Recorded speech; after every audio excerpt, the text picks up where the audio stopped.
Hello बच्चों, क्या हालचाल। उम्मीद करता हूँ आप सब लोग बढ़िया है।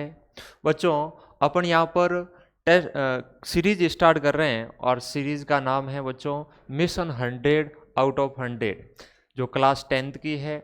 और इसमें अपन बच्चों पहला चैप्टर है वो वास्तविक संख्या है, वो स्टार्ट करने जा रहे हैं। और ये चैप्टर बोर्ड एग्जाम में अप्रोक्सीमेटली 4 नंबर के आसपास पूछा जाता है।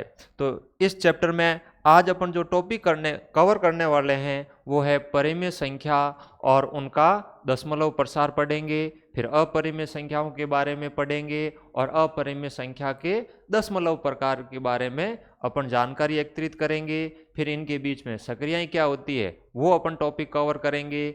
और लास्ट में अंक गणित की आधारभूत परिमेय है उसको भी अपन लेंगे। उससे पहले एक अभाज्य गुणनखंड के बारे में थोड़ी सी जानकारी इकट्ठी करने की कोशिश करेंगे। तो बच्चों बिना टाइम गवाए अपन आज की क्लास स्टार्ट करते हैं। तो सबसे पहले अपन बच्चों कुछ नंबर्स के बारे में जानकारी इकट्ठी करते हैं। तो अपन ने कुछ संख्याओं के बारे में पढ़ रखा है कि अपन ने संख्याएं एक पढ़ी थी छोटी क्लास में और उसका नाम था प्राकृत संख्या।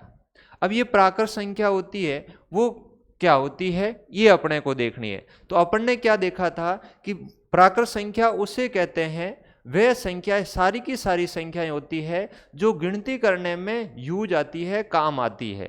अर्थात मैं दूसरे शब्दों में कहूं तो अपन ऐसे कहेंगे कि काउंटिंग नंबर होते हैं उनको अपन क्या कहेंगे, प्राकृत संख्या कहेंगे। तो प्राकृत संख्या को n से रिप्रेजेंट किया जाता है, ये बात ध्यान रखनी है। तो अपने पास में काउंटिंग कहाँ से स्टार्ट होती है, 1 से स्टार्ट होती है। तो पहली नंबर कौन सी हो जाएगी, 1। उसके बाद में कौन सी हो जाएगी, 2। उसके बाद में कौन सी हो जाएगी, 3। उसके बाद में कौन सी हो जाएगी, 4। फिर 5, फिर 6। ऐसे करते करते करते ये संख्याएं हैं वो आगे बढ़ती रहेगी। तो अपन ने यहां से क्या सीखा कि ऐसी संख्याएं जो 1 से स्टार्ट होती है और कहां तक चलती रहती है, अनंत तक चलती रहती है, उन संख्याओं को अपन बच्चों क्या कहते हैं, प्राकृत संख्या कहते हैं।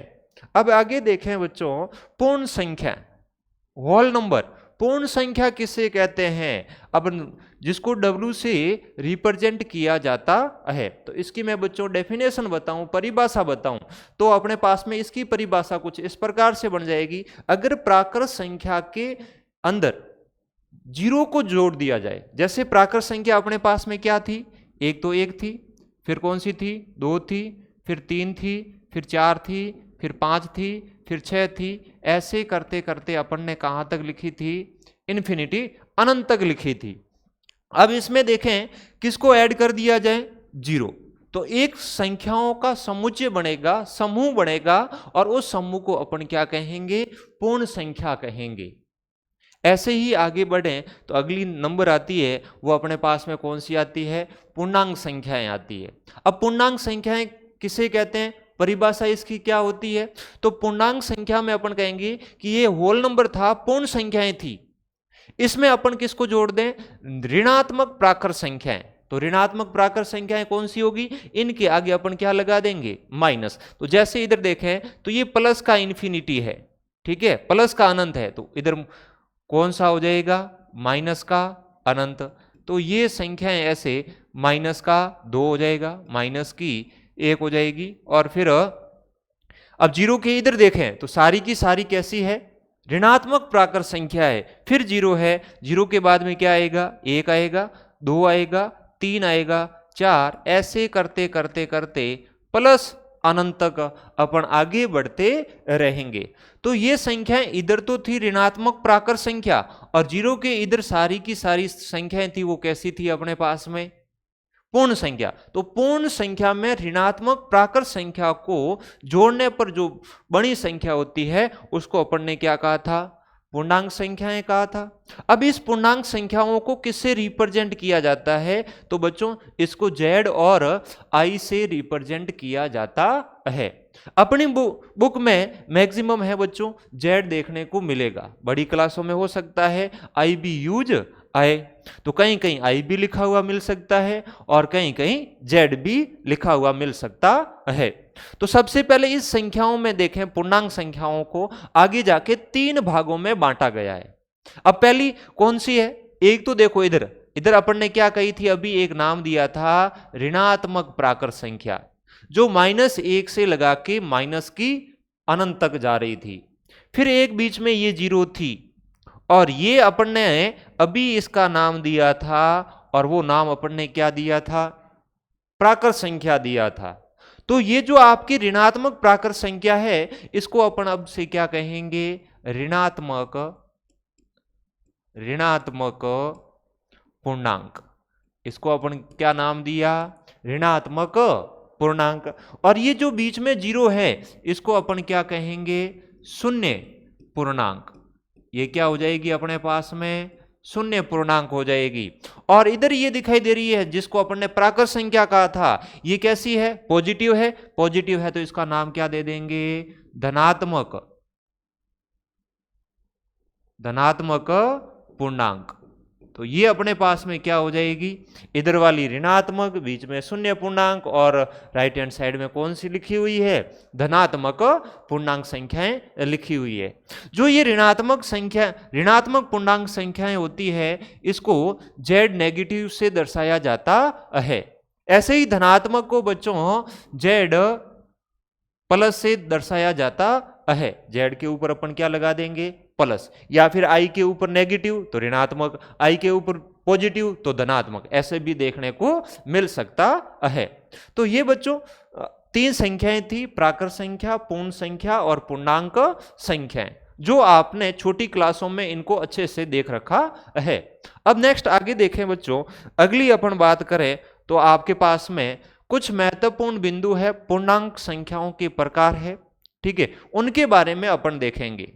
तो सबसे पहले अपन देखें बच्चों अशून्य पूर्णांक। अशून्य पूर्णांक को इंग्लिश में कहते हैं नॉन जीरो इंटीजर्स।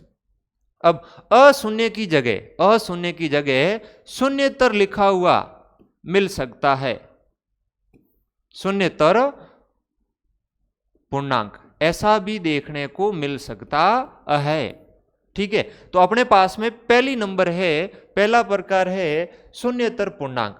अब ये जो शून्यतर पूर्णांक होता है वो क्या होता है, इसको समझते हैं। इसको क्या कहा? Non zero. नॉन जीरो का मतलब क्या हुआ? जीरो के अलावा। अब जीरो के अलावा कौन कौन सी संख्या बनी? एक तो अपने पास में ऋणात्मक बनती है और एक धनात्मक। जैसे अभी अपन ने देखा था पूर्णांक संख्याओं को कुछ ऐसे लिखा था, क्या लिखा था? माइनस का अनंत, फिर ऐसे करते करते अपन बच्चों -3, -2, -1, 0, 1, 2, 3 ऐसे करते करते करते प्लस अनंत तक गए थे। तो इसमें अपन ध्यान से देखें, इधर वाली संख्या थी, इसको अपन ने क्या कहा था? ऋणात्मक। इसको अपन ने कहा था ऋणात्मक पूर्णांक। और इसको अपन ने क्या कहा था? शून्य पूर्णांक कहा था।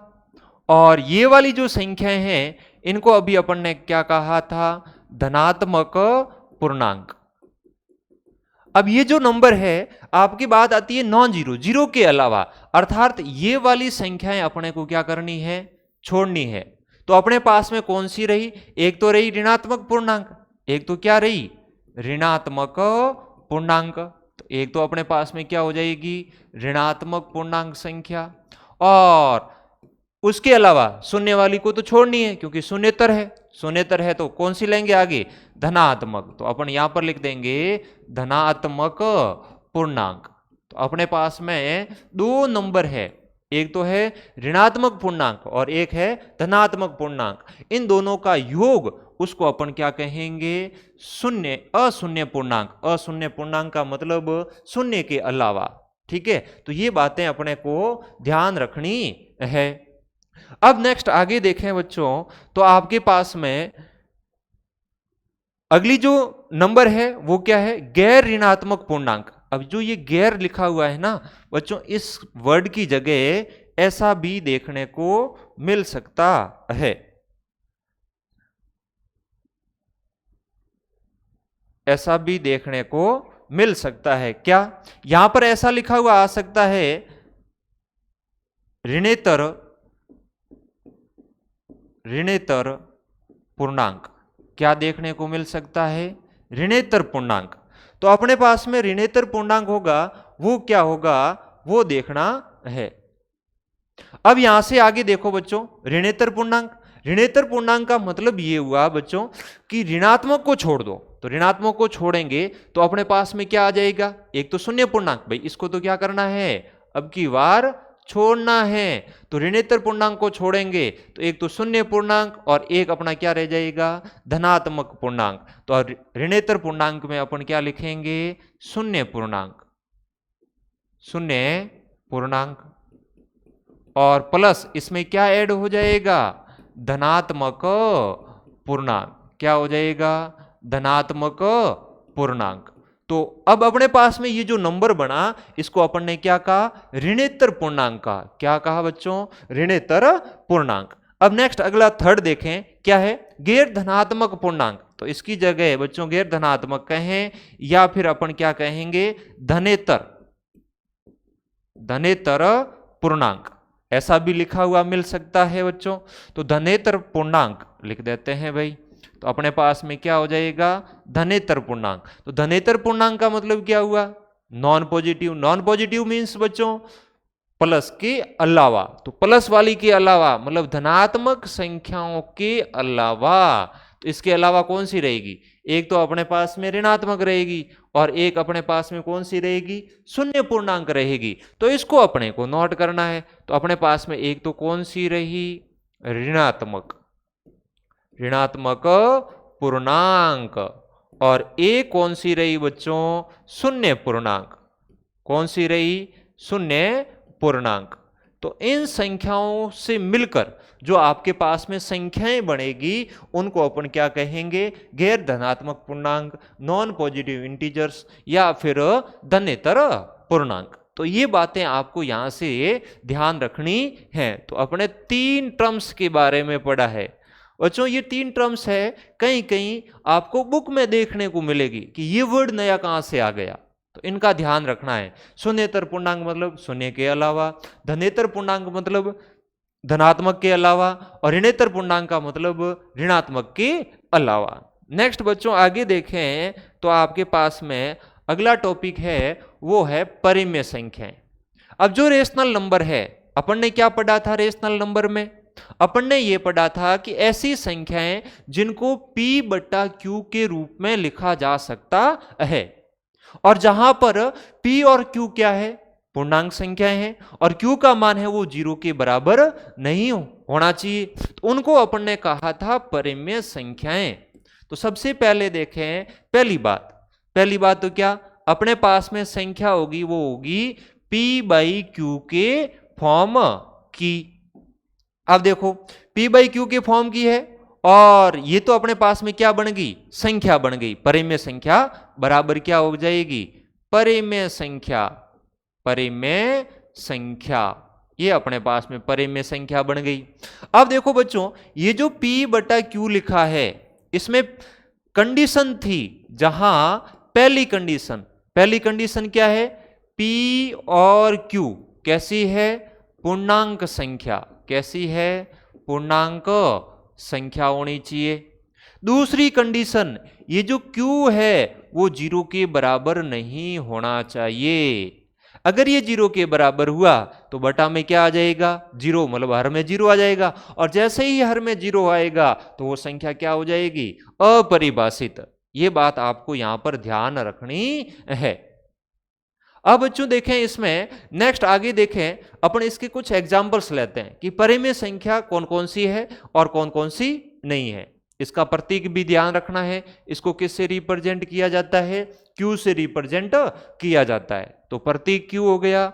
ऐसी संख्या जिनको P बट्टा Q के रूप में लिखेंगे उनको अपन क्या कहेंगे? परिमेय संख्या। एग्जाम्पल के तौर पर देखें, आप एग्जाम्पल के तौर पर देखें, जैसे मैंने पहला एग्जाम्पल लिया। पहला एग्जाम्पल है आपके पास में, मान लेते हैं 3 बट्टे माइनस का 5, ऐसा दे रखा है। अब अपन चेक करेंगे, क्या ये पूर्णांक है? बिल्कुल पूर्णांक है। ये भी क्या पूर्णांक है? बिल्कुल पूर्णांक है। क्या Q का मान मतलब हर का मान क्या 0 के बराबर है? यहां पर 0 के बराबर नहीं है। 0 के बराबर नहीं है, तो ये कैसी हो जाएगी? परिमेय संख्या हो जाएगी। कैसी हो जाएगी?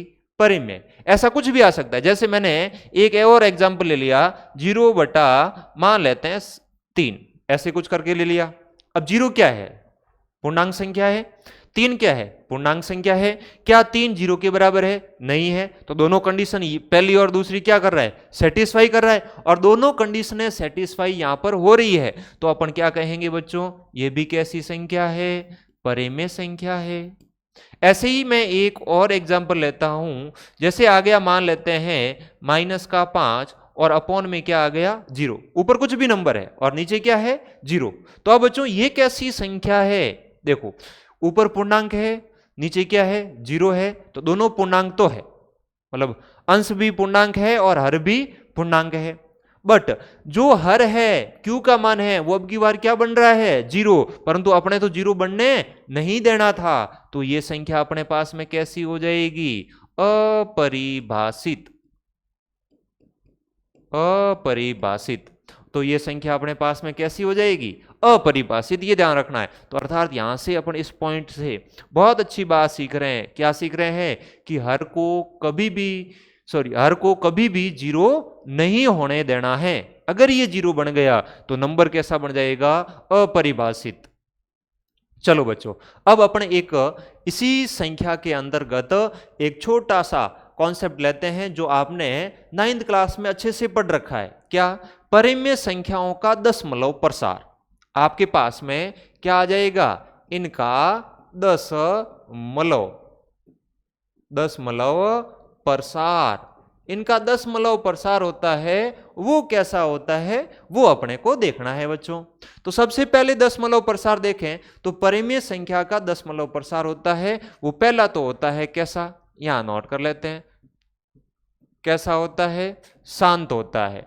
अब शांत में कैसा होगा? ऐसे नॉर्मली आपने देखा था दशमलव प्रसार को कितने भागों में बांटा था? 2। एक तो शांत और एक क्या कहा था? अशांत। ठीक है, तो सबसे पहले अपन देख रहे हैं शांत के बारे में। तो शांत में बच्चों अपन देखें तो शांत में यहां पर क्या हो जाएगा आपके पास में? जहां पर कोई भी संख्या है उसमें अपन किसी संख्या का भाग दे रहे हैं और हर कुछ अंकों बाद क्या हो रहा है? आपके पास में शेषफल है वो 0 बन रहा है। दैट्स मीन्स दशमलव प्रसार क्या हो जाएगा? शांत हो जाएगा। जैसे अपन बच्चों इसमें एग्जाम्पल लेके देखें। जैसे मैं पहले नंबर लूं, मान लेते हैं मेरे पास में आ गया 4/5। अब इसमें मैं भाग दूं तो भाग नहीं जा रहा है, तो दशमलव उतारूंगा, दशमलव को 0 लगेगा, तो 40 में 5 का भाग कितनी बार जाएगा बच्चों? 8 बार जाएगा। तो मेरे पास में एक नंबर आया 0.8। तो अब यहां पर देखें बच्चों, यहां पर शेषफल क्या हो गया? 0 बन गया। और जैसे ही 0 बना तो शेषफल है वो रिपीट नहीं हो रहा है। दैट्स मीन्स दशमलव के बाद में संख्या एक लिमिट के बाद क्या हो जाएगी? समाप्त हो जाएगी। तो यहां पर समाप्त हो रही है दशमलव के बाद में, एक अंक के बाद हो रही है। तो ऐसी संख्याएं होगी तो उनका दशमलव प्रसार कैसा होगा बच्चों? शांत होगा। कैसा होगा रे? शांत। ऐसे ही मैं एक और एग्जांपल लेता हूं। जैसे लेट आपके पास में आ गया, मान लेते हैं 18, और आप इसको डिवाइड कर रहे हैं 4 से। अब जैसे इसमें देखें 18 में आप जब 4 का भाग देंगे तो आपके पास में भाग कितनी बार जाएगा? 4 बार जाएगा। फिर पीछे कितना बचेगा? 2 बचेगा। 2 में दशमलव का 0, 20 में कितनी बार? 5 बार। तो अपने पास में नंबर आई, वो क्या आई? 4.5। अभी क्या है? 5 के आगे ये नहीं बढ़ रही है क्योंकि शेषफल कितना आ गया था? 0 आ गया था। तो इसका भी दशमलव प्रसार क्या होगा? शांत होगा। अब देखें आगे नेक्स्ट सेकंड बात। सेकंड है अशांत। और बच्चों ये जो अशांत दशमलव प्रसार होता है इसको वापस 2 भागों में बांटा गया है। एक तो अशांत आवर्ती और एक अशांत अनावर्ती। तो सबसे पहले देखें अशांत आवर्ती। तो परिमेय संख्याओं का जो दशमलव प्रसार अपन ने छोटी क्लास में पढ़ा था वो कैसा होता था? अशांत आवर्ती। अब अशांत आवर्ती के अपने को एग्जाम्पल्स देखने। जैसे इसमें एग्जाम्पल दूं, मैं पहला लूं, जैसे मेरे पास में आ गया 1/3 मैंने ले लिया। तो इसको जब मैं भाग दूंगा तो 0 पॉइंट कितना आएगा? 3 3 3 3, और ये 3 3 है वो आगे बढ़ता रहेगा। तो अपन यहां से देखें बच्चों तो इसको क्या लिख सकते हैं? 0.3 और 3 के ऊपर क्या लगा सकते हैं? बार। तो अपने पास में बार का मतलब क्या हुआ कि 3 बार बार रिपीट हो रहा है। तो अपने यहां पर क्या कहेंगे कि इसका ऐसी जो संख्याएं होती है उनका दशमलव प्रसार कैसा होता है, अशांत होता है, और अशांत में कैसा होता है, आवर्ती होता है। अशांत में कैसा होता है, आवर्ती होता है। ऐसे ही एक और एग्जांपल देखें बच्चों, जैसे आपके पास में आ गया, मान लेते हैं 18, ठीक है, और 19 ले लो बोले, ऐसे करते हैं, नंबर चेंज कर लेते हैं। मान लेते हैं आपके पास में आ गया 20 और आप उस संख्या को डिवाइड कर रहे हैं 3 से। अब जब इसमें मैं 3 का भाग दूंगा तो भाग कितनी बार जाएगा, 6 बार। अब पीछे कितना बचेगा, 2, दशमलव का 0 मतलब कितना बना 20, 20 में वापस भाग कितनी बार 6, शेषफल कितना आया 2, तो वापस भाग कितनी बार जाएगा 6, वापस शेषफल कितना आएगा 2, तो भाग कितनी बार 6 बार। तो ऐसे ये आगे बढ़ता रहेगा और हर बार शेषफल कितना आता रहेगा 2 2 2 आता रहेगा। तो भागफल में अंक कौन सा रिपीट हो रहा है, 6 6 बार बार रिपीट हो रहा है। तो इसको अपन क्या लिख सकते हैं, 6.6 के ऊपर बार, मतलब 6, ये दशमलव के बाद में 6 है वो क्या हो रहा है, बार बार रिपीट हो रहा है। तो इसका भी दशमलव प्रसार कैसा होगा बच्चों, अशांत आवर्ती होगा। ऐसे और भी एग्जाम्पल्स हो सकते हैं। जैसे इधर देखें, एक मैंने एग्जाम्पल ले लिया ऐसे 0.27 और इसके ऊपर बार, 27 के ऊपर बार, दैट्स मीन्स क्या होगा, 27 बार बार क्या हो रहा है, रिपीट हो रहा है। तो ये भी दशमलव प्रसार, इसका भी कैसा होगा, अशांत आवर्ती, अशांत आवर्ती, आवर्ती। तो ये अपने पास में दशमलव प्रसार हो गए, और ये दोनों दशमलव प्रसार है, कौन सा, एक तो शांत और एक अशांत। ये किसके है बच्चों, परिमेय संख्या के है। अब बच्चों नेक्स्ट आगे देखें, एक इसमें एक इंटरेस्टिंग फैक्ट है, वो मैं आपको बताता हूं। अगर मान लेते हैं आपके पास में कुछ ऐसी नंबर है, जैसे मैंने एग्जाम्पल के तौर पर लिया, एक उदाहरण के तौर पर अपन ले लेते हैं। जैसे उदाहरण में लूं, आपके पास में मैंने नंबर ली 5 अपॉन, मान लेते हैं अपन ने ली 12, ऐसे कुछ करके।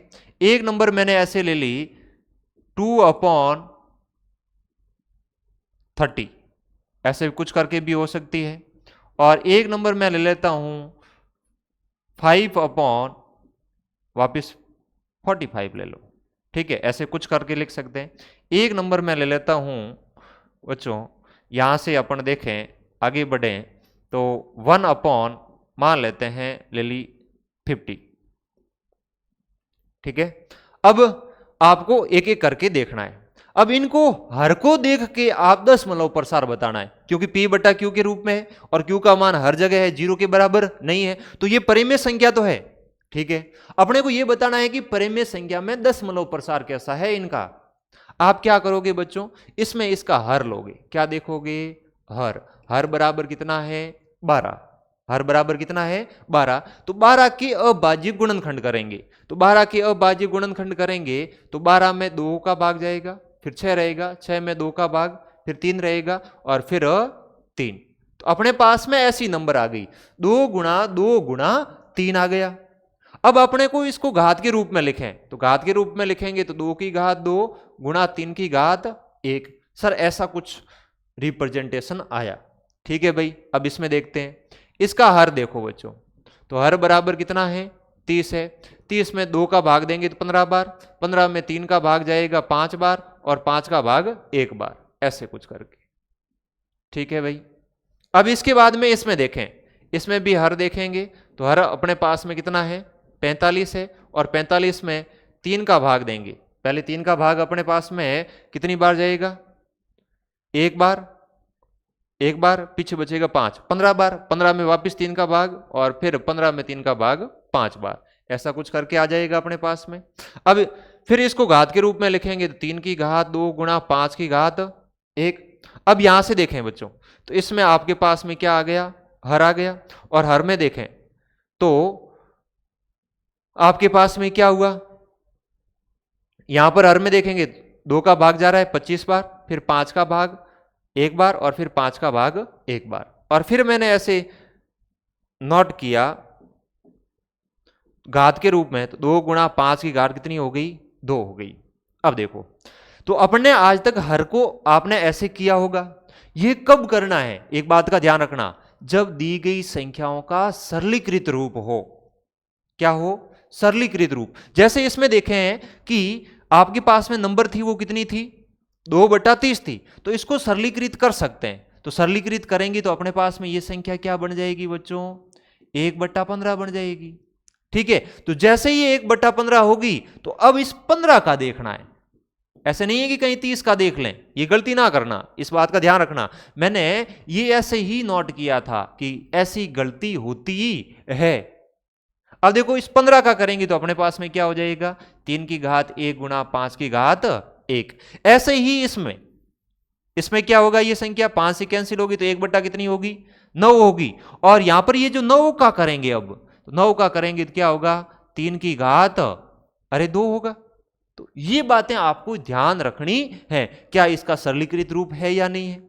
अगर सरलीकृत रूप है तो फिर हर का रूप कैसा है। अगर अब देखो, कॉन्सेप्ट नोट करने वाली बात क्या है, बहुत इंपॉर्टेंट, देखो नोट लगा के बात लिखेंगे। पहली है, अगर हर का रूप कैसा है, 2 की घात m गुणा 5 की घात n। अगर ऐसा है, रूप कैसा है, अगर ऐसा है तो दशमलव प्रसार हमेशा कैसा होगा, शांत होगा। यह ध्यान रखना। जहां पर m और n पूर्णांक संख्याएं हैं, m और n क्या है, पूर्णांक संख्याएं हैं, पूर्णांक है।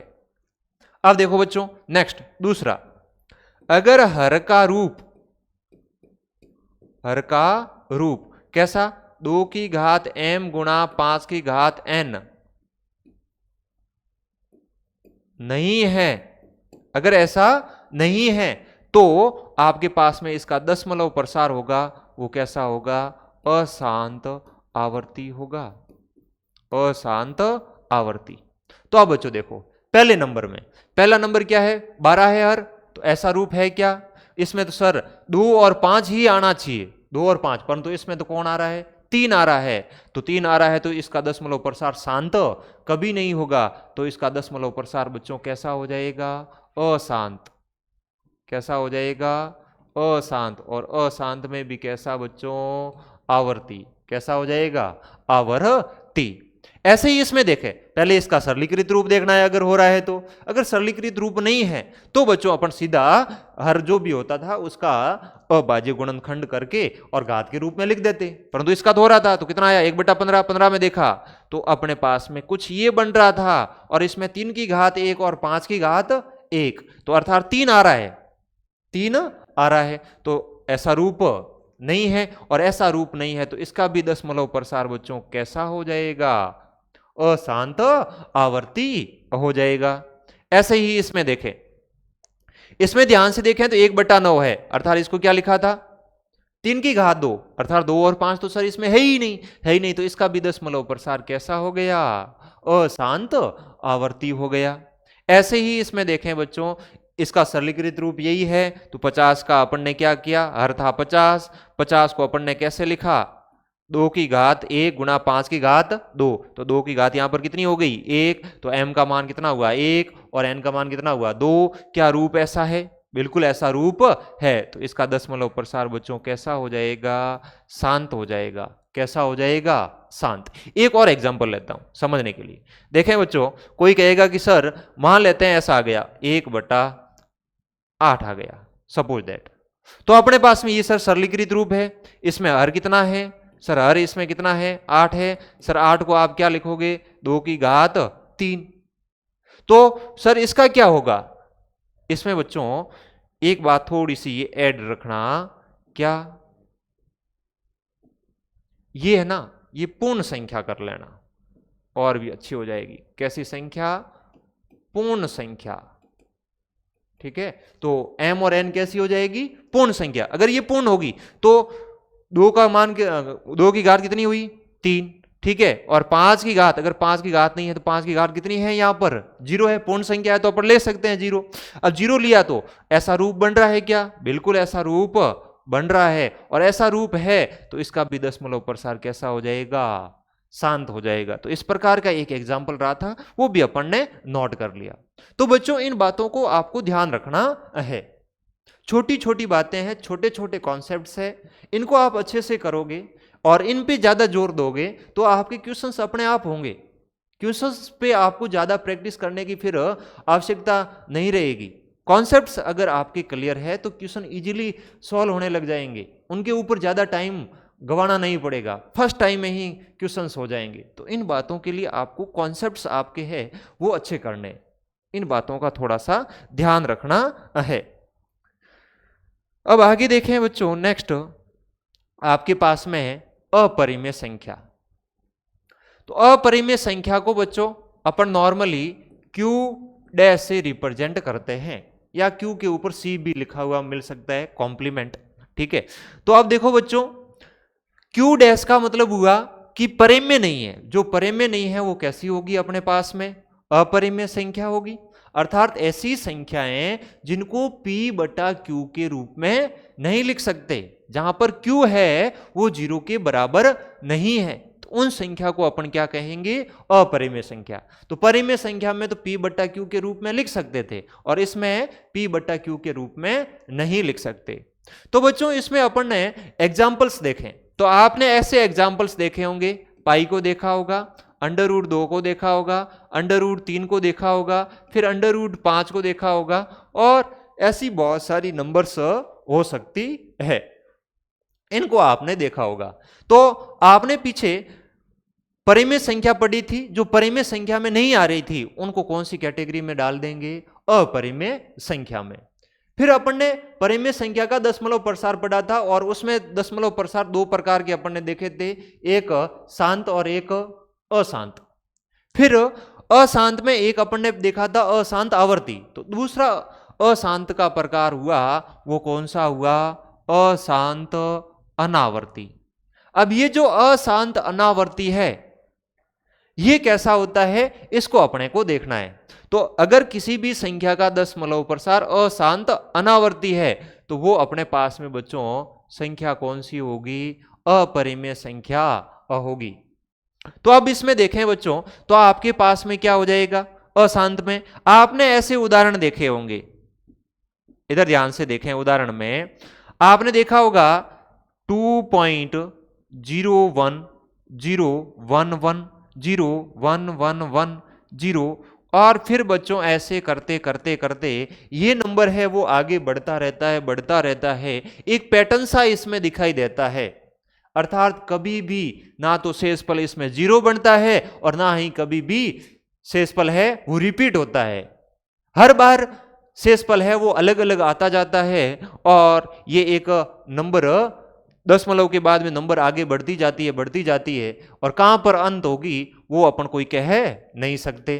तो ऐसी संख्याओं का जो दशमलव प्रसार होता है वो कैसा होता है, अशांत अनावर्ती होता है। जैसे एक और एग्जांपल ले, जैसे 0.202002000 फिर 2, ऐसे करते करते आगे बढ़ती रहेगी। तो ये भी एक नंबर है, इसका भी दशमलव प्रसार है वो कैसा है, अशांत अनावर्ती है। ऐसे ही नेक्स्ट बच्चों देखें, आपके पास में क्या है, रूट वाली संख्या, सेकेंड टाइप, अंडर रूट के अंदर यहां पर अपन ले लेते हैं m। m क्या दे रखा है, m एक धनात्मक पूर्णांक है और पूर्ण वर्ग नहीं होनी चाहिए। जैसे अभी अपन ने उदाहरण देखे थे अंडर रूट वाले, तो पूर्ण वर्ग संख्या कौन कौन सी होती है, जैसे अपन देखें बच्चों, आपके पास में एक तो होती है पूर्ण वर्ग संख्याओं के बारे में करें बात, तो एक के बाद में 4 के बाद में कौन सी हो गई बच्चों, 9 के बाद में 16 के बाद में 25, ऐसे करते करते करते करते आगे बढ़ती रहेगी, और ये आगे बढ़ती रहेगी। तो ये किसकी है बच्चों, इसको क्या लिख सकते हैं, 1 का स्क्वायर, 4 को क्या लिख सकते हैं, 2 का स्क्वायर, 9 को क्या लिख सकते हैं, 3 का स्क्वायर, और 16 को क्या लिख सकते हैं, 4 का स्क्वायर, और 25 को क्या लिख सकते हैं, 5 का स्क्वायर। तो ऐसे करके ये आगे बढ़ती रहेगी। तो ये ऐसी संख्याएं इस अंडर रूट के अंदर नहीं आनी चाहिए। m का मान है वो पूर्ण वर्ग संख्या नहीं होना चाहिए, पूर्ण वर्ग संख्या के अलावा कुछ भी हो सकता है। तो अपने पास में इसके एग्जाम्पल अपन देखें, उदाहरण के तौर पर अपन इसमें देखें तो अपने पास में उदाहरण कौन कौन से बन जाएंगे। सर अंडर रूट एक तो आएगा नहीं क्योंकि पूर्ण वर्ग संख्या है, पूर्ण वर्ग संख्या है। जैसे अपने इसमें अंडर रूट में लाएंगे तो जैसे कोई मान लेते हैं 4 ली, तो 4 लेंगे तो स्क्वायर का मतलब क्या हुआ, हट जाएगा, तो उत्तर कितना आ जाएगा, 2 आ जाएगा। ठीक है, तो अब यहां से देखें तो अपने पास में यहां से तो कौन आएगी, 2 आ सकती है। सर अंडर रूट 3 आ सकती है, अंडर रूट 4 नहीं आएगी, अंडर रूट 5, फिर अंडर रूट 6, फिर 7, फिर अंडर रूट 8, फिर 9 नहीं आएगी। अब देखो ये भी कॉन्सेप्ट अच्छा है बच्चों। अंडर रूट का मतलब का क्या हुआ, जैसे अंडर रूट 2 है, इसको आप क्या लिखेंगे, 2 की घात 1/2। और जैसे अगर मान लेते हैं आपके पास में क्यूब रूट आया और 2 का क्यूब रूट है, इसका मतलब क्या हुआ, 2 की घात 1 कितनी है बच्चों, 3 है। तो यहां पर जितना जो भी लिखा हुआ है, यहां पर कुछ नहीं लिखा हुआ है, इसका मतलब यहां पर कितना लिखा हुआ है, 2 लिखा हुआ है। और इसका मतलब क्या हुआ, उस संख्या की घात कितनी है, 1/2 है। ऐसे ही बच्चों जैसे अपन ने एक पूर्ण वर्ग संख्या लें 9, ठीक है, और इसके ऊपर अपन ने लगाया अंडर रूट। इस अंडर रूट का मतलब क्या हुआ कि 9 की घात कितनी, 1/2। तो अब इसको अपन क्या लिखेंगे, 9 को क्या लिख सकते हैं, 3 की घात 2, और इसकी घात कितनी हो जाएगी, 1/2। तो 2 से 2 क्या हो जाएगा, कैंसिल। तो फाइनली आंसर कितना आ गया, 3। और ये 3 आया वो कैसा है, परिमेय संख्या है। कैसी संख्या है रे, परिमेय संख्या है। और ये जब परिमेय संख्या बन जाएगी तो वो अपरिमेय संख्या नहीं होगी। ये बात ही तो अपन ने पढ़ी थी। तो अपने को ये ध्यान रखनी है कि पूर्ण वर्ग संख्या नहीं हो सकती। अब नेक्स्ट देखें बच्चों, आपके पास में टाइप है 3 और वो है क्यूब रूट m। ठीक है, रूट के अंदर m क्यूब रूट है, मतलब घनमूल। तो अब यहां पर आपके पास में घनमूल किसी संख्या का है तो यह भी धनात्मक पूर्णांक संख्या है और पूर्ण धन नहीं है, पूर्ण धन नहीं है, ये पूर्ण धन नहीं होनी चाहिए। तो पूर्ण धन कौन कौन सी होती है सर, इधर देखें, अपने एग्जाम्पल के तौर पर लें। जैसे एक तो 1 होती है, 1 के बाद में 2 की कौन होती है 8, 3 की कौन होती है 27, और ऐसे करते करते 4 की 167 और ऐसे 5 की 125 और आगे बढ़ती जाएगी। तो इसका मतलब क्या हुआ सर, इसको आप लिख सकते हैं, 1 को लिख सकते हैं 1 की घात 3, और सर ये जो 8 है इसको लिख सकते हैं 2 की घात कितनी 3, और ये जो 27 है इसको आप लिख सकते हैं 3 की घात 3। अभी अपन ने देखा था इसका मतलब क्या हुआ कि m की घात है वो कितनी है 1/3, सॉरी यहां पर कितनी हो जाएगी 1/2, और यहां पर इसका मतलब क्या हुआ m की घात कितनी हो जाएगी 1/3। यहां पर वर्गमूल था तो 1/2 आएगा, और यहां पर क्यूब रूट है तो अपने पास में कितना आएगा 1/3। तो ऐसे ही यहां पर अपन देखेंगे, जब जैसे ही 27 का अपन क्या करेंगे क्यूब रूट करेंगे, तो इसका मतलब क्या हुआ 27 को लिखेंगे 3 की घात 3, और क्यूब रूट का मतलब क्या हुआ उसकी घात 1/3, 3 से 3 कैंसिल, तो अपने पास में पीछे कितना बचा 3 बचा। तो ऐसे ही अपन ने इसमें देखें तो अपने पास में क्या आ जाएगा, उदाहरण के तौर पर अपन इसमें देखें तो अपने पास में उदाहरण कैसे कैसे बन जाएंगे वो देखना है। तो उदाहरण में अपन देखें तो क्या है, जैसे आपके पास में क्यूब रूट 1 नहीं आएगा तो कौन आएगा 2 आ सकता है, सर क्यूब रूट 3 आ सकता है, क्यूब रूट 4 आ सकता है, और क्यूब रूट 5 आ सकता है, क्यूब रूट 5 आ सकता है, क्यूब रूट 6 आ सकता है, क्यूब रूट 7 आ सकता है, क्यूब रूट 9 आ सकता है, परंतु 8 नहीं आएगा। 8 क्यों, क्या है पूर्ण घन संख्या है, और पूर्ण घन संख्या नहीं होनी चाहिए।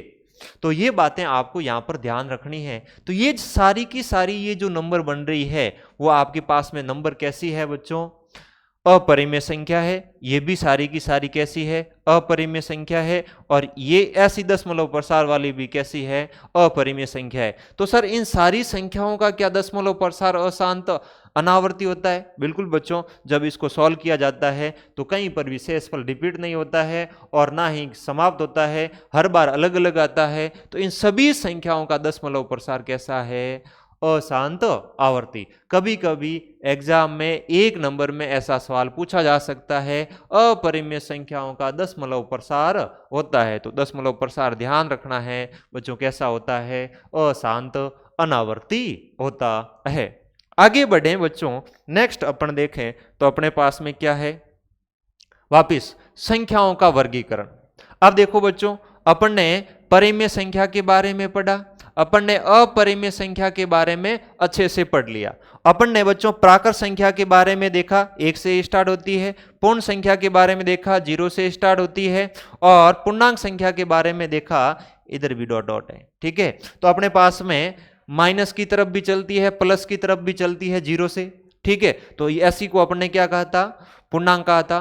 प्राकृत, पूर्ण और पूर्णांक सारी की सारी किस में आती है, परिमेय में आती है, और परिमेय किस में आती है, वास्तविक संख्या में आती है, और अपरिमेय भी किस में आती है, वास्तविक। तो वास्तविक संख्या की अगर आपसे कोई परिभाषा पूछ ले तो वास्तविक संख्या किसे कहते हैं, तो अपन क्या कहेंगे, परिमेय और अपरिमेय संख्याओं के समावेश को अपन क्या कहेंगे, वास्तविक संख्या कहेंगे। और बच्चों इसको रिप्रेजेंट करने का तरीका होता है वो आर होता है, इसका जो प्रतीक है वो क्या है, आर, क्योंकि इसको रियल नंबर बोलते हैं, रियल नंबर के कारण इसको अपन आर से रिप्रेजेंट करते हैं। तो ये अपन ने एक स्लाइड में अपने क्या आ गया, पूरा अभी तक जो अपन ने देखा था उसका सारांश।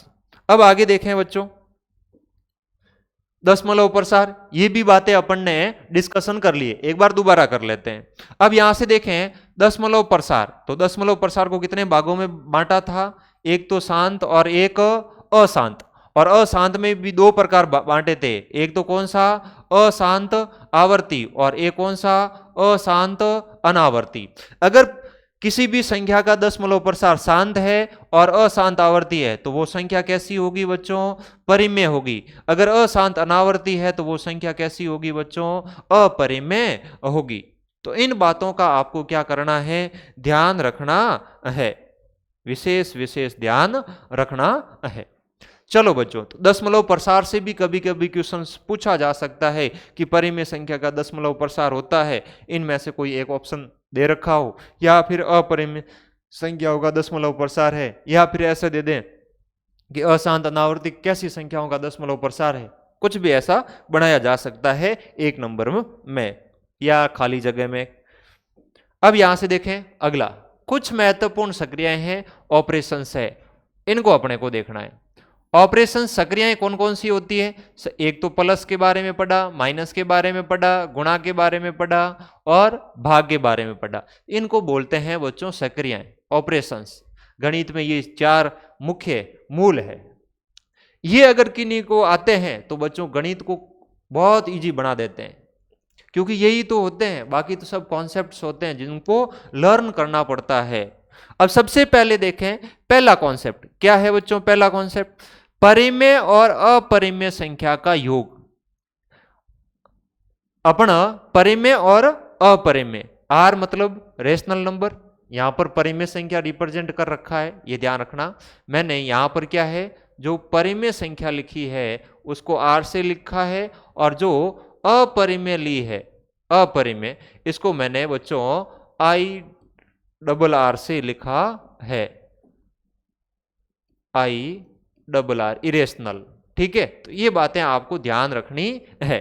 तो अगर रेशनल और इरेशनल को जोड़ूंगा तो हमेशा कैसा आएगा, इरेशनल आएगा। मतलब कहने का मतलब परिमेय में अपरिमेय को जोड़ूंगा तो हमेशा मेरे पास में रिजल्ट कैसा आएगा, योग कैसा आएगा, अपरिमेय आएगा। जैसे उदाहरण के तौर पर देखें आप, जैसे आपने उदाहरण ले लिया 2, और 2 कैसी है, परिमेय है, परिमेय में √3 जोड़ा तो ये जो संख्या बनेगी वो आपके पास में कैसी बनेगी, अपरिमेय। अगर इसमें घटाव लेता हूं, ये परिमेय है और उसमें से मैं अपरिमेय को घटा रहा हूं तो भी ये भी कैसी रहेगी, अपरिमेय रहेगी। तो परिमेय में से अपरिमेय को घटाऊं तो वो क्या आती है, अपरिमेय आती है। कैसी आती है रे, अपरिमेय। ये बात आपको ध्यान रखना है। अब यहां से आगे देखें, अशून्य परिमेय, मतलब अशून्य परिमेय का मतलब क्या हुआ, शून्य नहीं, और शून्य नहीं, तो परिमेय संख्या है वो शून्य नहीं होनी चाहिए, जीरो के बराबर नहीं होनी चाहिए। तो ये जो आर दे रखा है ना आर, ये जीरो के बराबर नहीं हो सकता। अगर जीरो के बराबर हुआ तो क्या होगा बच्चों, ये जीरो हो जाएगी, तो अपरिमेय संख्या को जीरो से गुणा करेंगे तो रिजल्ट क्या आ जाएगा, जीरो। और जीरो कैसी आ जाएगी, परिमेय संख्या आ जाएगी। तो यहां पर अगर अशून्य परिमेय है तो ये हमेशा कैसी रहेगी बच्चों, रिजल्ट में अपरिमेय। और जैसे ही जीरो बन जाएगी, जैसे ही क्या बन जाएगी, जीरो, तो रिजल्ट कैसा आ जाएगा, परिमेय आ जाएगा। तो हमेशा के लिए बच्चों ये अपरिमेय नहीं रहती, एक कंडीशन के लिए ये परिमेय भी होती है। ये बात भी आपको यहां पर ध्यान रखनी है। जैसे आपने इसका एग्जाम्पल के तौर पर देखें, जैसे 3 आपने लिया, ठीक है, और फिर आगे बढ़े, जैसे 3 लिया, 3 को आप गुणा कर रहे हैं √5 से, तो इसको क्या लिखोगे, 3√5। 3 कितना लिखोगे भाई, 5 लिखोगे। और ये जो संख्या आई है वो कैसी होगी, आपकी अपरिमेय होगी। ऐसे ही नेक्स्ट देखें बच्चों, अशून्य परिमेय, मतलब वापिस परिमेय संख्या है वो जीरो नहीं होनी चाहिए, और आप इसका क्या कर रहे हैं, भागफल, मतलब भाग।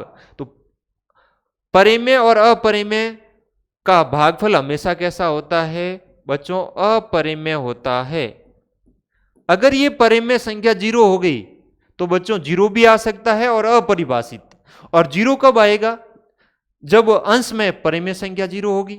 और अपरिभाषित कब आएगा, जब हर में क्या होगी, जीरो होगी। तो ये बातें बच्चों मोटी मोटी है जो आपने छोटी क्लास में 9th क्लास में अच्छे से पढ़ रखी है। तो एक बार के लिए अपन ने रिवाइज किया है। ये कॉन्सेप्ट ध्यान रखना, कभी कभी इनसे खाली जगह या 1 नंबर में क्वेश्चन बना लिया जाता है।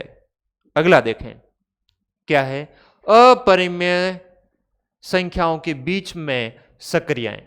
दो आपके पास में अपरिमेय संख्याएं हैं, तो आपके पास में उनकी सक्रियाएं अपन करेंगे तो क्या आएगा। जैसे आपने देखें इरेशनल, मतलब अपरिमेय और अपरिमेय को जोड़ा, तो ये बच्चों परिमेय भी आ सकती है और अपरिमेय भी आ सकती है। तो इसका रिजल्ट कैसा होगा, परिमेय भी हो सकता है। कैसा होगा, परिमेय भी हो सकता है और बच्चों अपरिमेय भी हो सकता है। रिजल्ट कुछ भी हो सकता है। सर एग्जाम्पल देके देखना, देखो √2 प्लस √3, अपने पास में √2 एक अपरिमेय है, √3 एक क्या है, अपरिमेय है। ठीक है, तो अपने पास में ये संख्या, इसको आगे सॉल्व नहीं कर सकते, तो ये कैसी रह जाएगी, अपरिमेय। कैसी रह जाएगी, अपरिमेय।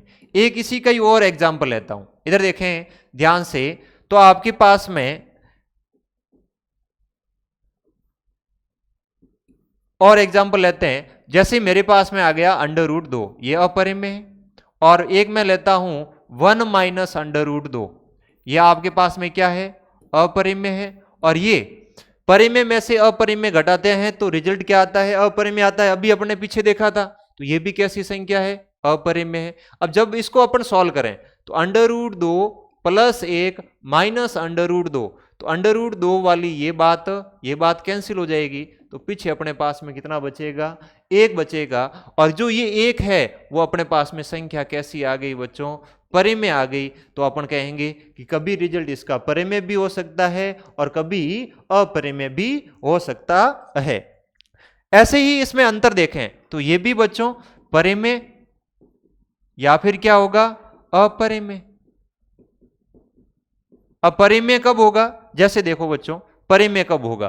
अब ऐसे √2 आ गया, माइनस मैंने ले लिया √2, सपोज दैट सेम ही ले ली। अब ये अपरिमेय है, ये भी अपरिमेय है, और दोनों का घटाव कितना हो जाएगा, 0। और 0 ये जो है वो तो कैसी संख्या है बच्चों, परिमेय है, तो परिमेय भी आ रहा है। सर अपरिमेय कब होगा, जैसे अपन एग्जाम्पल के तौर पर देखें, √2 माइनस √2 माइनस ले लिया √3, ऐसे कुछ करके नंबर ले लिया। तो अपने पास में यहां से देखें, इसको क्या आगे सॉल्व कर सकते हैं, नहीं कर सकते। नहीं कर सकते हैं तो इसका रिजल्ट कैसा हो जाएगा, अपरिमेय रह जाएगा। तो अपन ने यहां पर अंतर में भी देखा, अपरिमेय संख्या में से अपरिमेय संख्या घटा रहे हैं, तो या तो ये परिमेय होगी या अपरिमेय होगी। ऐसे ही बच्चों गुणनफल में ये परिमेय भी हो सकती है, ठीक है, और ये अपरिमेय भी हो सकती है। इस बात का ध्यान रखना है। कैसे? जैसे अपने इसमें एग्जाम्पल के तौर पर देखें, √2 गुणा √3 किया तो अपने पास में कितना होता है? √6 होता है। और ये जो √6 है वो अपने पास में कैसी है? अपरिमेय है। कैसी है रे बच्चों? अपरिमेय है। तो इस बात का ध्यान रखना है भाई। असर परिमेय कब होगी? जैसे मैंने √5 ले लिया और गुणा में भी √ कितना ले लिया? 5, तो ये कितना हो जाएगा? 5। और ये जो 5 है वो अपने पास में अब की बार कैसी आ गई? परिमेय आ गई। कैसी आ गई रे? परिमेय। तो ये जो 5 आई है वो परिमेय हो गई। तो एक बार रिजल्ट परिमेय आ रहा है और एक बार अपरिमेय।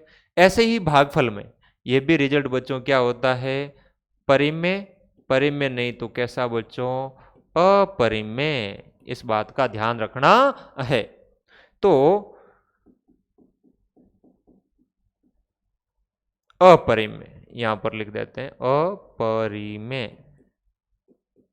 अब देखो इसमें उदाहरण के तौर पर यहां ले लेता हूं। जैसे इसके उदाहरण में यहां लेता हूं। उदाहरण के तौर पर देखा √2 बटा √2, तो अपने पास में कितना आया? 1। और एक संख्या कैसी होती है? परिमेय होती है। ये तो अपने को पता ही है। ऐसे ही बच्चों √2 बटा √6, तो इसको क्या लिख सकते हैं? 1 बटा √3। तो ये भी अपने पास में बच्चों संख्या आई, वो कैसी आई? अपरिमेय आई। कैसी आई रे? अपरिमेय। तो एक बार परिमेय आ रही है और एक बार अपरिमेय। तो आपको जब भी कहें कि दो अपरिमेय संख्याओं की जो सक्रियाएं होगी वो कैसी होगी, तो आप कहेंगे कांट से हम कुछ नहीं बता सकते इसका रिजल्ट क्या होगा, परंतु ये सर परिमेय भी हो सकती है, कभी कभी अपरिमेय भी हो सकती है। तो ये बच्चों मोटी मोटी बातें थी आपके अपरिमेय संख्याओं से रिलेटेड। अब है एक प्रश्न है बच्चों, इनमें से कौन सी एक परिमेय संख्या है? एक परिमेय संख्या है। जैसे पहला दे रखा है पहला दे रखा है 3 पाई। अब पाई थी वो कैसी थी? अपरिमेय। 3 कैसी है? परिमेय। परिमेय गुणा अपरिमेय क्या होता है बच्चों? अपरिमेय होता है। कैसा होता है? अपरिमेय। तो ये संख्या कैसी बन जाएगी? अपरिमेय बन जाएगी। अब आगे देखें बच्चों √5, तो √5 है तो पूर्ण वर्ग नहीं है। पूर्ण वर्ग नहीं है तो ये भी कैसी है? अपरिमेय है। अब ये इस संख्या में देखें क्या है? 0.3, 4 और फिर 6 रिपीट हो रहा है, तो 6 के ऊपर अपन क्या लगा देंगे बच्चों? बार। और 6 रिपीट हो रहा है बार बार, तो बार बार हो रहा है, तो इसका दशमलव प्रसार कैसा हुआ? अशांत आवर्ती का हुआ। और इसका दशमलव प्रसार बच्चों अशांत आवर्ती का हुआ। तो ये संख्या कैसी हो जाएगी बच्चों?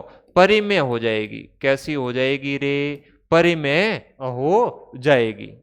ऐसे ही इसमें देखें तो आपके पास में संख्या 3, 4, 5, 2, 1, 0 ऐसे करते करते करते बढ़ती रहती है। कोई इसमें कुछ पैटर्न नहीं दिखाई दे रहा है, तो इसका दशमलव प्रसार कैसा हुआ? अशांत अनावर्ती। और अशांत अनावर्ती दशमलव प्रसार है तो संख्या कैसी हो जाएगी? अपरिमेय। कैसी हो जाएगी रे? अपरिमेय। तो अपरिमेय संख्याओं का दशमलव प्रसार होता है वो कैसा होता है? अशांत अनावर्ती। ये अपन ने देखा था। तो अपने को पूछा था परिमेय संख्या, तो परिमेय संख्या कौन सा? ऑप्शन सही हो जाएगा बच्चों, ऑप्शन नंबर 3 सी वाला सही हो जाएगा। अब बच्चों नेक्स्ट अपन एक नया टॉपिक स्टार्ट करेंगे और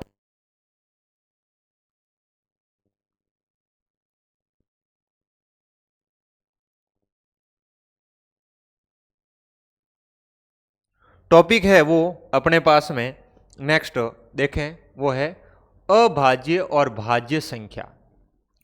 अभाज्य संख्या किसे कहते हैं और भाज्य संख्या किसे कहते हैं, इसके बारे में अपने को जानकारी इकट्ठी करनी है। तो सबसे पहले देखें अभाज्य संख्याएं। अभाज्य संख्याएं कहते किसको है ये देखना है।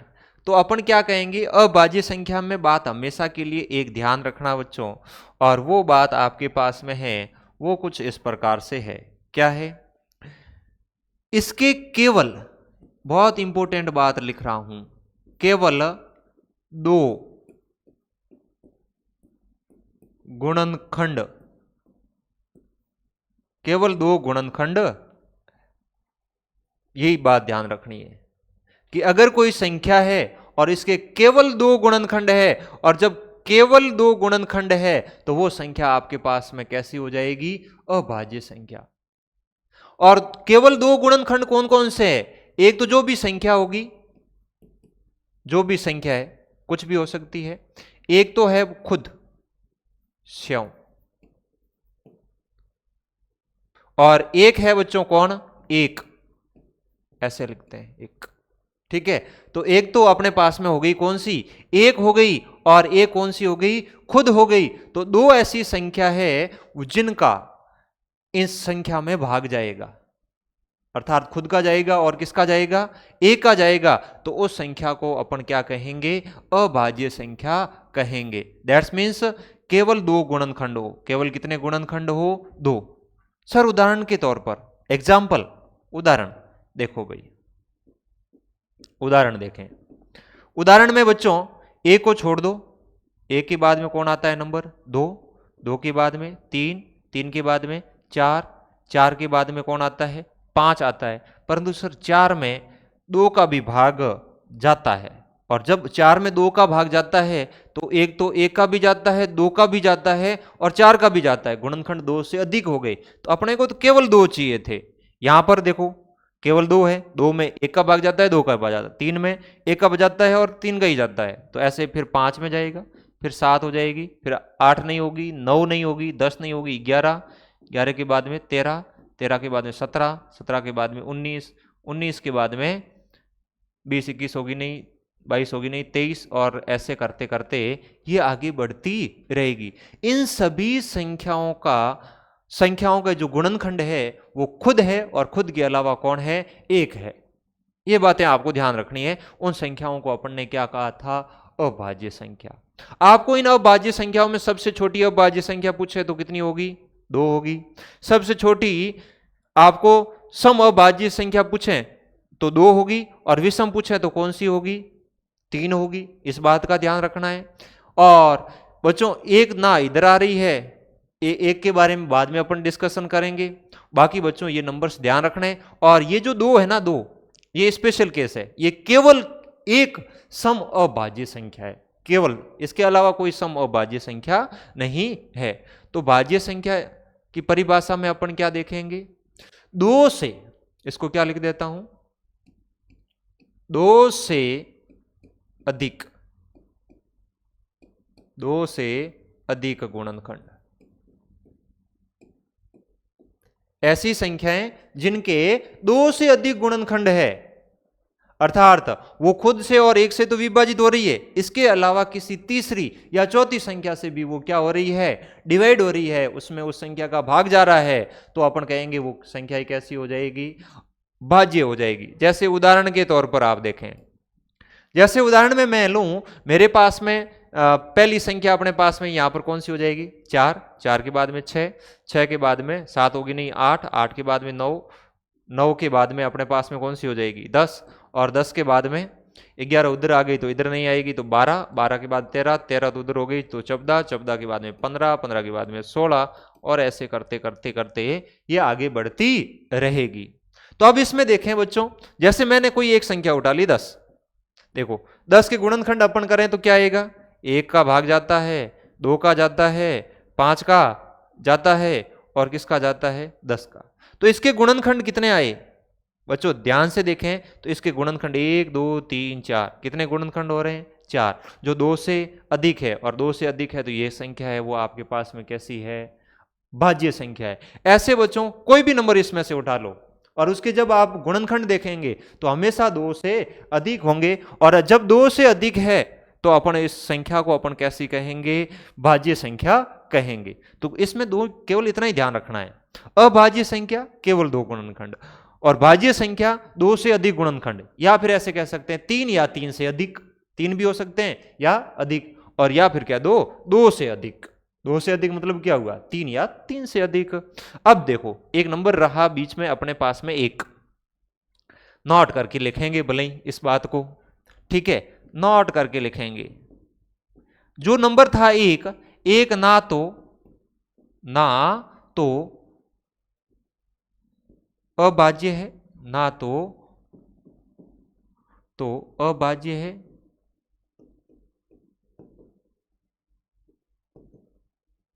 संख्या है, और ना ही भाज्य संख्या है। ये बात ध्यान रखनी है। एक ना तो अभाज्य संख्या है और ना ही भाज्य संख्या है। अभाज्य कर लो, ना तो अभाज्य संख्या है और ना ही, ये बात ध्यान रखना भाई, एक को काउंट नहीं करना है दोनों में। क्यों? इसमें अपन ने पढ़ा था केवल दो गुणनखंड, और एक का तो गुणनखंड कितना होता है? एक होता है। और इसमें पढ़ा था दो से अधिक, परंतु एक का तो गुणनखंड कितना है? एक ही है। तो ये डिफरेंस है। अब नेक्स्ट बच्चों आगे अपन देखते हैं, और वो अपने पास में क्या है, कौन सी नंबर है, देखो ध्यान से, अभाज्य गुणनखंड। अब ये जो टॉपिक आ रहा है अभाज्य गुणनखंड, इसको अपन देखते हैं। तो सबसे पहले अभाज्य गुणनखंड, और उसके मैंने उदाहरण लिए हैं दो, एक है 196 और एक लिया है मैंने 150। ये बच्चों आज अपन, ये लास्ट टॉपिक है आई थिंक अभाज्य गुणनखंड, और इसमें कैसे कैसे एग्जाम में क्वेश्चंस पूछे जा सकते हैं उनके बारे में अपन डिस्कशन करेंगे। तो सबसे पहले देखें 196। तो 196 के आप अभाज्य गुणनखंड करेंगे। तो अभाज्य गुणनखंड करते वक्त अपन क्या ध्यान रखते थे कि सबसे छोटी अभाज्य संख्या का भाग देना है। अगर उसका नहीं जा रहा है तो उसके बाद में अगली अभाज्य संख्या कौन सी आती है उसका देना है। उसका नहीं जाता है तो आगे वाली को चेक करना है। और ऐसे ही करते भाजकता के नियम प्रत्येक अभाज्य संख्या के ध्यान रखने हैं, विशेषकर 2 का, 3 का, 5 का तो होना ही चाहिए। अब यहां से देखें 2 का भाग देंगे तो 2 का भाग इसमें कितनी बार जाएगा? 9 बार। पीछे बचेगा 1 और कितना होगा? 16। 16 में कितनी बार जाएगा? 8 बार। फिर अपन वापस 2 का भाग देंगे तो कितनी बार? 4 बार, फिर 9 बार, फिर 7 का भाग 49 में जाएगा, 3 का जाएगा नहीं, 5 का जाएगा नहीं, और किसका जाएगा? 7 का, और 7 का भाग कितनी बार? 1 बार। ऐसे ही 150 के करो। तो 150 के जब अभाज्य गुणनखंड करेंगे तो 2 का भाग अपने पास में यहां पर कितनी बार जाएगा? चेक करो। इकाई अंक 0 है, 0 है तो 2 का भाग जाएगा, और 2 का भाग जाएगा कितनी बार? 7 बार, और फिर कितनी बार? 5 बार। 75 देखें तो योग देखें तो कितना आ रहा है? 12। 7 और 5 12। 12 में 3 का भाग जाता है, अर्थात इस संख्या में भी 3 का भाग जाएगा।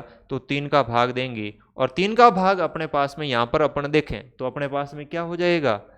2 बार जा रहा है, पीछे बचा 1, और कितनी बार जाएगा? 15 में 5 बार। फिर 25 योग करें तो 7 हो रहा है, 3 का नहीं जा रहा है, तो इकाई का अंक 5 है तो 5 का भाग जाएगा। ठीक है, 5 का भाग कितनी बार? 5 बार। फिर 5 का भाग 5 में 1 बार। तो भाजकता के नियम ध्यान रखना है। 2 इकाई का अंक सम संख्या है तो 2 का भाग जाएगा, मतलब इकाई का अंक 0 2 4 6 8 है तो। और 3 में देखना है कि अंकों का योग 3 के पहाड़े में आ रहा है कि नहीं आ रहा है। 5 में देखना है कि इकाई अंक 0 या 5 है कि नहीं है। तो पहले भाग देना है वो छोटी संख्या का देना है, फिर उससे बड़ी वाली अभाज्य संख्या के लिए चेक करना है। अगर उनका जाता है तो देना है, नहीं जाता है तो अगली के लिए बढ़ जाना है। तो ये जो 196 आया, इसको अपन ने क्या लिखा? 2 गुणा 2 गुणा 7 गुणा 7। और जो ये 150 आया, इसको अपन ने लिखा 2 गुणा 3 गुणा 5 गुणा 5। ऐसे करके इनको अपन ने क्या किया? नोट किया। तो अब अपन देखें बच्चों, ये आपने अभाज्य गुणनखंड कर लिए, अभाज्य संख्याएं आ गई है, और इन 196 को अभाज्य संख्याओं के गुणनफल के रूप में आपने लिखा है, और इसी को ही अपन बोलते हैं अभाज्य गुणनखंड। अब यहां से देखो बच्चों, तो इनको अगर आपको कह दे कि घात के रूप में लिखें तो 2 गुणा कितना हो जाएगा? 7। और 2 कितनी बार रिपीट हुआ है? 2 बार, तो 2 की घात कितनी हो जाएगी? 2। और बच्चों 7 कितनी बार आया है? 2 बार, तो 7 की घात भी कितनी हो जाएगी? 2। तो एक तो सवाल पूछा जाता है कि इनको अभाज्य गुणनखंड के गुणनफल के रूप में लिखना। तो ऐसे आपको नोट करके आना है। दूसरा सवाल बनता है बच्चों घातों का योगफल। क्या पूछा है जाता है? घातों का योग। तो घातों का योग अपने पास में यहां पर 2 की घात कितनी है? कितनी है? 2 है।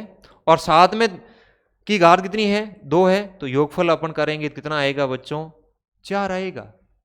ऐसे ही दूसरा सवाल यहां से यह भी बन सकता है, घातों का गुणनफल। घातों का गुणनफल देखें तो 2 गुना कितना हो जाएगा 2, और अपने पास में रिजल्ट कितना आ जाएगा 4।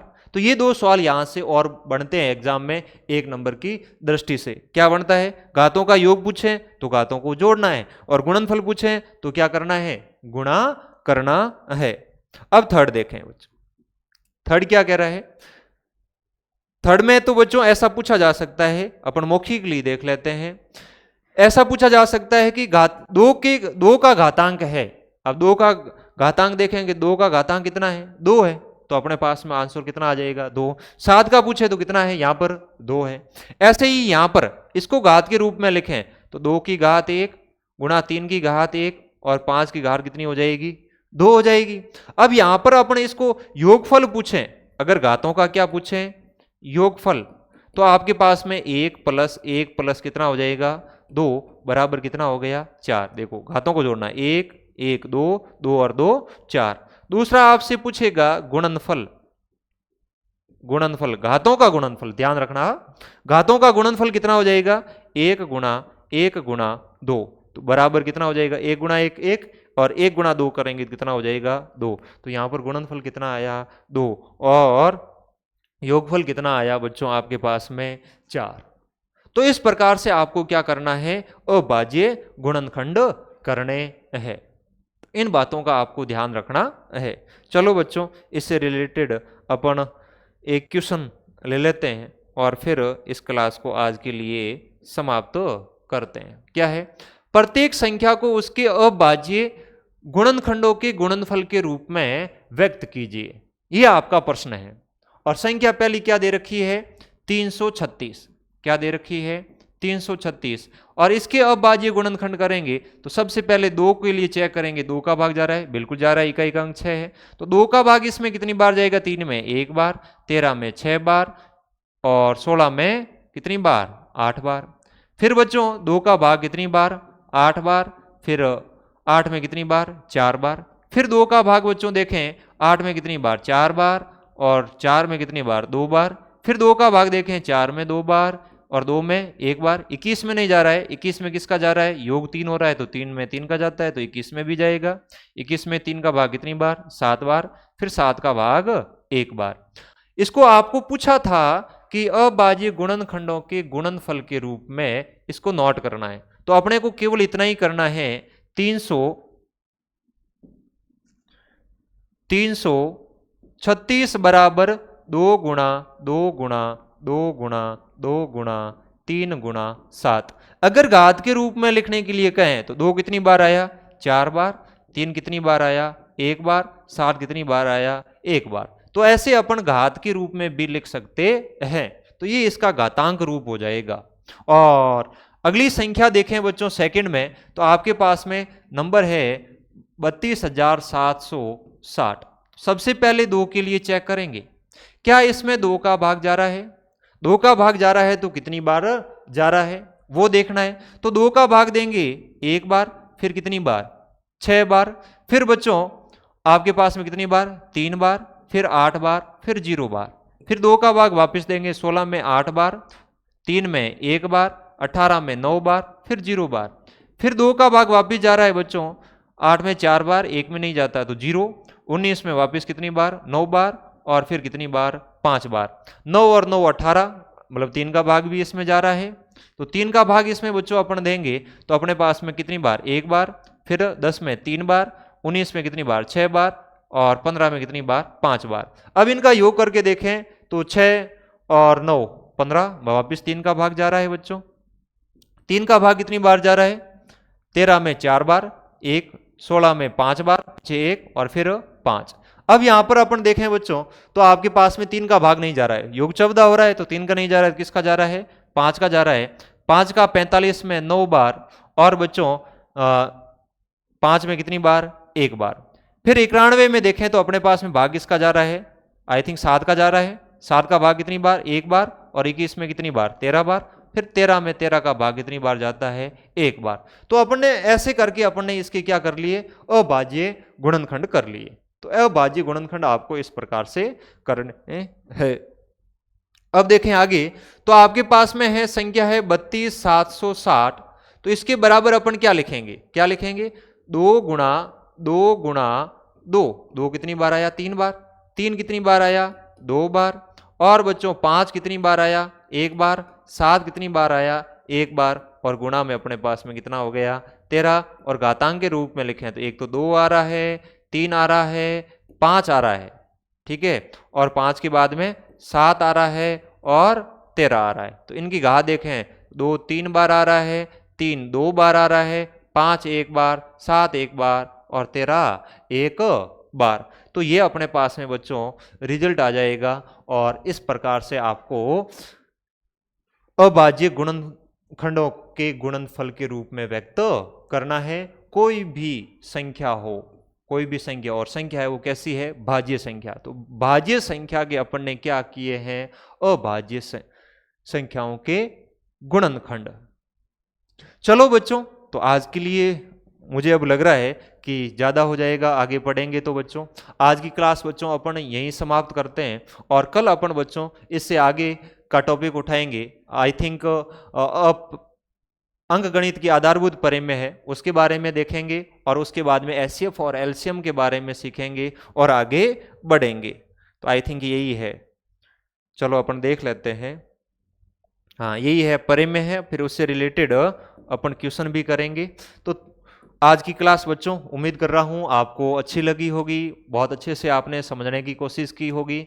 कल की क्लास इंपॉर्टेंट रहने वाली है, एज ए बोर्ड के एग्जाम की व्यू से देखें तो भी, क्योंकि वहां पर एचसीएफ और एलसीएम से रिलेटेड सीधा क्वेश्चन पूछा जाता है, और वो भी अपन देखेंगे। और आज जो अपन ने पढ़ा यहां से भी 1 नंबर छोटे नंबरों में क्वेश्चन आ सकता है।